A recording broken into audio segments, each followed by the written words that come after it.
जय हिंद दोस्तों। दोस्तों आप सभी का फिर से एक नई वीडियो पर स्वागत है। चलिए दोस्तों, आज हम आप लोगों को बताएंगे सामाजिक विज्ञान का वायरल पेपर। और दोस्तों आप भी क्लास 10th में है और 16 फरवरी को आप सभी का सोशल साइंस का अगर विज्ञान का पेपर है तो ये वीडियो देखकर जाइएगा, क्योंकि आज के सामने आपको वही क्वेश्चन वही पेपर देखने को मिल रहा है जो आपको 16 फरवरी को फर्स्ट और सेकंड सिटिंग में देखने को मिलेगा।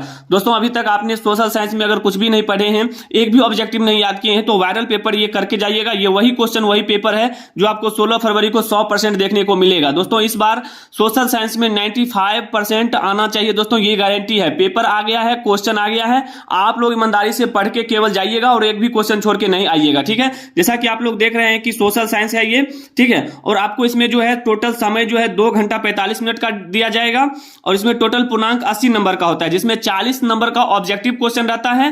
ठीक है, तो आज कंप्लीट हम 80 का 80 क्वेश्चन करवाएंगे और आप लोग देखकर जाइएगा।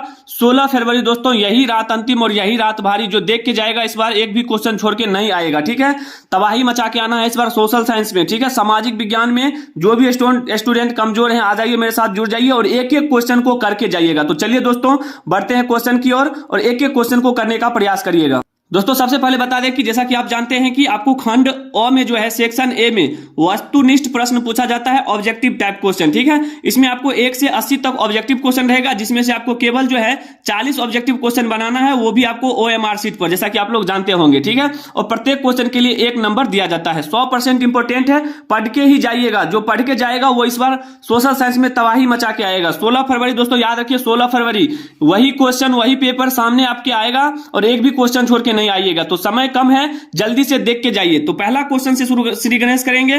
बोला गया कि रूस की बोल्शेविक क्रांति का नेतृत्व किसने किया? तो आप सभी जानते हैं कि ये जो है लेनिन ने किया। ऑप्शन नंबर सी याद करके जाइएगा। ठीक है, चलिए अगला क्वेश्चन देखिएगा। क्वेश्चन नंबर 2 है आपके सामने। बोला गया है कि बोल्शेविक क्रांति कब हुई? तो आप सभी जानते हैं कि बोल्शेविक क्रांति जो है नवंबर 1917 में हुआ था। कब हुआ था? नवंबर 1917 में। याद कर लीजिए दोस्तों एक एक क्वेश्चन को। चलिए आगे बढ़ेंगे। क्वेश्चन नंबर 3 है आपके सामने दोस्तों कि साइमन आयोग किस वर्ष भारत आया था? तो आप सभी जानते हैं कि ये 1928 में भारत आया था। कौन? साइमन आयोग। दोस्तों 10 मिनट का वीडियो होगा, अगर गौर से आप लोग सुन भी लेते हैं तो आपको याद हो जाएगा और एक भी क्वेश्चन छोड़ के नहीं आइएगा। ठीक है, चलिए अगला क्वेश्चन है आपके सामने। क्वेश्चन नंबर 4 बोला गया हिंद चीन पहुंचने वाले प्रथम व्यापारी कौन थे? तो आप सभी जानते हैं कि ये कौन थे? पुर्तगाली थे। ऑप्शन नंबर सी आप लोगों को याद रखना है। दोस्तों कहते हैं बहुत सारे स्टूडेंट का कहना है कि सर आपको जो है एग्जाम से पहले क्वेश्चन कैसे मिल जाता है? तो दोस्तों हम आपको बता दें, इस दुनिया में कोई भी चीज असंभव नहीं है। ठीक है, कोई भी चीज करने के लिए अगर आपके साथ मनी है ना, मनी पावर बहुत जरूरी है। ठीक है, पैसे पर सब कुछ बिकता है, ये तो क्वेश्चन ही है। ठीक है, ये कोई बड़ी बात नहीं है। आप लोग ईमानदारी से पढ़ के जाइए, आपको पढ़ना है, चुपके से पढ़िए और एग्जाम को क्वालिफाई कीजिए। इस बार एक भी क्वेश्चन सोशल साइंस में छोड़ के नहीं आइएगा। चलिए आगे बढ़ते हैं। देखिए क्वेश्चन नंबर 5 में बोला गया है कि जनसंख्या का घनत्व सबसे अधिक कहां होता है? तो आप सभी जानते हैं कि ये होता है महानगर में।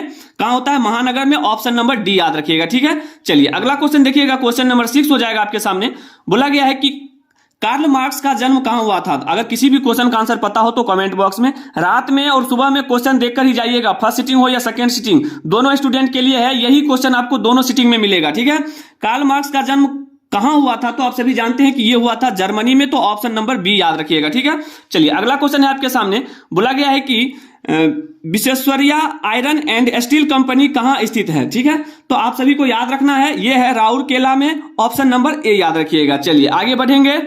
क्वेश्चन नंबर 8 है दोस्तों कि अप्रैल थिथिस किसने दी? तो आप सभी जानते हैं कि अप्रैल थिथिस जो है ये लेनिन के द्वारा दिया गया था। तो ऑप्शन नंबर सी याद रखिएगा। ठीक है, 100% इस बार क्वेश्चन लड़ेगा। एक एक क्वेश्चन को पढ़ के जाइए, क्योंकि 16 फरवरी को तबाही मचा के आना है। सोशल साइंस में एक भी क्वेश्चन नहीं छोड़ना है। इस बार कमजोर से कमजोर स्टूडेंट भी 95 करके आएगा। ऑब्जेक्टिव आपके सामने आ गया है, सभी क्वेश्चन करके जाइएगा।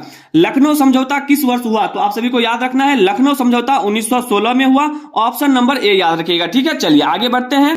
दोस्तों कहते हैं ना कि जिसका मुझे था इंतजार वो घड़ी आ गई है। देखिए क्वेश्चन भी मिल गया है, केवल आप लोगों को पढ़ना है और उम्मीद करेंगे आप लोग एक एक क्वेश्चन को अपने दिमाग में इस तरह से नोट करके जाइएगा कि जैसे ही एग्जाम में बैठेंगे और क्वेश्चन पेपर मिलेगा आप लोग एक एक क्वेश्चन को धो दीजिएगा। ठीक है, चलिए अगला क्वेश्चन है कि भारतीय राष्ट्रीय कांग्रेस के पहले अध्यक्ष कौन थे? तो आप सभी को याद रखना है, ये थे व्योमेश चंद्र बनर्जी। क्या हो जाएगा? व्योमेश चंद्र बनर्जी। ठीक है, व्योमेश चंद्र बनर्जी। ऑप्शन नंबर बी याद रखिएगा। ठीक है, चलिए अगला क्वेश्चन है आपके सामने। बोला गया है कि विश्व व्यापार संगठन की स्थापना किस वर्ष की गई? तो आप सभी को याद रखना है ये 1995 में विश्व व्यापार संगठन का स्थापना किया गया था। ठीक है, चलिए अगला क्वेश्चन है आपके सामने, बोला निम्न में से किस देश में मिश्रित अर्थव्यवस्था है? तो आप सभी को याद रखना है ये है भारत में मिश्रित अर्थव्यवस्था। ठीक है, ऑप्शन नंबर सी याद रखिएगा। आइए आगे बढ़ते हैं। क्वेश्चन नंबर 13 है कि सेवा क्षेत्र में कौन सी क्रियाएं शामिल होती है? तो आप सभी को याद रखना है इसमें यातायात, संचार और बैंकिंग ये तीनों जो है सेवा क्षेत्र में शामिल होती है। ठीक है, चलिए अगला क्वेश्चन है आपके सामने, क्वेश्चन नंबर 14 बोला गया है इसमें कि राष्ट्रीय आय की गणना किस विधि द्वारा की जाती है? तो आप सभी को याद रखना है ये आय विधि द्वारा, व्यय विधि द्वारा, उत्पादन एवं मूल्य जोड़ विधि यानी इनमें से सभी। इसका बिल्कुल राइट आंसर हो जाएगा ऑप्शन नंबर डी, आप लोगों को याद रखना है। ठीक है, चलिए आगे बढ़ते हैं। क्वेश्चन नंबर 15 है कि भारतीय बैंकिंग प्रणाली के शीर्ष पर है। तो आप सभी जानते हैं ये कौन है? Reserve bank of India. ये बैंकों का बैंक भी कहा जाता है, reserve bank of India, option number D याद रखिएगा। इससे बाहर कुछ भी नहीं आएगा दोस्तों। ऑब्जेक्टिव सभी ऑब्जेक्टिव क्वेश्चन पढ़ के जाइए, 16 फरवरी को एक भी क्वेश्चन छोड़ के नहीं आइएगा। भारत का वित्तीय वर्ष कौन सा है? भारत का वित्तीय वर्ष कौन सा है? तो आप सभी को याद रखना है 1 अप्रैल से 31 मार्च तक। ऑप्शन नंबर सी आपका बिल्कुल राइट आंसर होगा। आगे बढ़ेंगे। क्वेश्चन नंबर 17 में बोला गया है कि निम्न में से कौन सी सेवा गैर सरकारी है? तो आप सभी को याद रखना है मॉल सेवा जो है ये गैर सरकारी होता है। ऑप्शन नंबर सी याद रखिएगा। ठीक है, चलिए अगला क्वेश्चन है आपके सामने, व्यावसायिक बैंकों का राष्ट्रीयकरण कब किया गया था? तो आप सभी को याद रखना है ये किया गया था कब? 1969 में। ऑप्शन नंबर बी याद रखिएगा दोस्तों। एक एक क्वेश्चन को पढ़ के जाइए। चलिए आगे बढ़ेंगे। दोस्तों बता दें अगर चैनल पर पहली बार आए हैं तो चैनल को सब्सक्राइब कर लीजिएगा ताकि आने वाले आगामी जो भी एग्जाम होगा उसका जो भी वायरल पेपर होगा आप लोगों को हम सबसे पहले करवाएंगे, सभी से पहले करवाएंगे और आप लोग इस बार टॉपर बनिएगा, ये मेरा दावा है। ठीक है, चलिए गरीबी के कुचक्र की धारणा किस अर्थशास्त्री ने दी? तो आप सभी को याद रखना है रेगनर नरकस। कौन हो जाएंगे? रेगनर नरकस, ऑप्शन नंबर सी याद रखिएगा। ठीक है दोस्तों, चलिए अगला क्वेश्चन है आपके सामने, क्वेश्चन नंबर 20 बोला निम्न में कौन बीमारू राज्य नहीं है? तो कौन जो है बीमारू राज्य नहीं है? तो आप सभी को याद रखना है कर्नाटक जो है ये हमारा बीमारू राज्य नहीं होता है। ठीक है, चलिए अगला क्वेश्चन है आपके सामने, क्वेश्चन नंबर 21 बोला गया है कि मंदार हिल किस जिला में स्थित है? मोस्ट वीवीआई क्वेश्चन है, मंदार हिल किस जिला में स्थित है? तो आप सभी को याद रखना है ये बांका जिला में स्थित है। ऑप्शन नंबर सी याद रखिएगा। आइए आगे बढ़ते हैं। क्वेश्चन नंबर 22 है कि काजीरंगा राष्ट्रीय उद्यान कहां है? तो आप सभी जानते हैं कि यह है कहां? असम में है।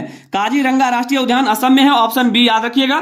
आइए अगला क्वेश्चन है आपके सामने कि संजय गांधी जैविक उद्यान कहां है? तो आप सभी जानते हैं और बच्चा बच्चा जानता है कि संजय गांधी जैविक उद्यान कहां है? पटना में है, जिसको हम चिड़ियाघर के नाम से जानते हैं। चलिए आगे बढ़ेंगे। क्वेश्चन नंबर 24 है कि ऊर्जा का गैर पारंपरिक स्रोत कौन सा है? तो आप सभी को याद रखना है इसका बिल्कुल राइट आंसर हो जाएगा सौर ऊर्जा। कौन सा है? सौर ऊर्जा, ऑप्शन नंबर डी याद रखिएगा। ठीक है, चलिए अगला क्वेश्चन है क्वेश्चन नंबर 25 बोला गया कि देश के बांधों को किसने भारत का मंदिर कहा था? तो आप सभी को याद रखना है ये कहा था JL नेहरू यानी कि जवाहरलाल नेहरू जी। ठीक है, ऑप्शन नंबर सी। दोस्तों 16 फरवरी याद रखिए, 16 फरवरी सोशल साइंस में एक भी क्वेश्चन छोड़ के नहीं आना है, A to Z क्वेश्चन करेंगे इस बार सोशल साइंस में। ठीक है, 16 फरवरी को। काली मृदा का दूसरा नाम क्या है? तो आप सभी जानते हैं कि रेगुर मृदा। अगर थोड़ा भी आप लोग पढ़े होंगे तो आपको याद होगा काली मृदा को ही रेगुर मृदा कहते हैं। ऑप्शन नंबर बी याद रखिएगा। चलिए आगे बढ़ते हैं। क्वेश्चन नंबर 27 है कि सुनामी का प्रमुख कारण क्या है? दोस्तों आप सभी जानते हैं सुनामी का जो प्रमुख कारण होता है वो होता है समुद्र में भूकंप। क्या होता है? समुद्र में भूकंप। ऑप्शन नंबर ए आपका बिल्कुल राइट आंसर होगा। ठीक है, आइए अगला क्वेश्चन है कि पृथ्वी की सतह पर सर्वप्रथम पहुंचने वाली भूकंप तरंग क्या कहलाती है? तो आप सभी को याद रखना है ये पी तरंग जो होता है सबसे खतरनाक होता है, यही सबसे पहले पृथ्वी पर पहुंचता है। उम्मीद करेंगे समझ गए होंगे। आइए आगे बढ़ेंगे। क्वेश्चन नंबर 29 है कि जलने में क्या प्राथमिक उपचार होना चाहिए? तो जलने में जो है क्या प्राथमिक उपचार होना चाहिए? तो आप सभी को याद रखना है सबसे पहले उस पर ठंडा पानी डालना चाहिए। तो ऑप्शन नंबर ए आपका बिल्कुल राइट आंसर होगा। ठीक है, चलिए अगला क्वेश्चन है आपके सामने कि भाखड़ा नांगल बांध किस नदी पर बना है? तो आप सभी जानते हैं, आप लोगों को याद रखना है सतलज नदी पर बना है। तो ऑप्शन नंबर सी आपका बिल्कुल राइट आंसर हो जाएगा। दोस्तों 16 फरवरी याद रखिए, 16 फरवरी अंतिम मौका है। जो इस बार देख के जाएगा वायरल पेपर वही इस बार सिकंदर कहलाएगा। एक भी क्वेश्चन छोड़ के नहीं आइएगा, तबाही मचा देना है। कमजोर स्टूडेंट भी इस बार सोशल साइंस में यानी कि सामाजिक विज्ञान में A to Z क्वेश्चन करके आएगा। तो क्वेश्चन नंबर 31 है कि भोपाल गैस त्रासदी में किस गैस का रिसाव हुआ था? तो आप सभी जानते हैं इसमें जो है मिथाइल आइसोसाइनेट जो है ये सबसे पहले रिसाव हुआ। ठीक है, इसमें बहुत सारे लोग जो है जख्मी हो गए थे और मर गए थे। ठीक है, तो आगे बढ़ते हैं। क्वेश्चन नंबर 32 है कि राउरकेला इस्पात संयंत्र कहां है? तो आप सभी को याद होगा और नहीं याद है तो देख लीजिए, इसका बिल्कुल राइट आंसर हो जाएगा उड़ीसा। क्या हो जाएगा? उड़ीसा। राउरकेला इस्पात संयंत्र उड़ीसा में स्थित है। ठीक है, चलिए अगला क्वेश्चन देखिएगा। क्वेश्चन नंबर 33 आपके सामने बोला है कि पहला अंतरराष्ट्रीय पृथ्वी सम्मेलन कहां हुआ था? तो आप सभी को याद रखना है ये हुआ था रियो डी जेनेरो में। ऑप्शन नंबर डी आपका बिल्कुल राइट आंसर होगा। चलिए आगे बढ़ते हैं।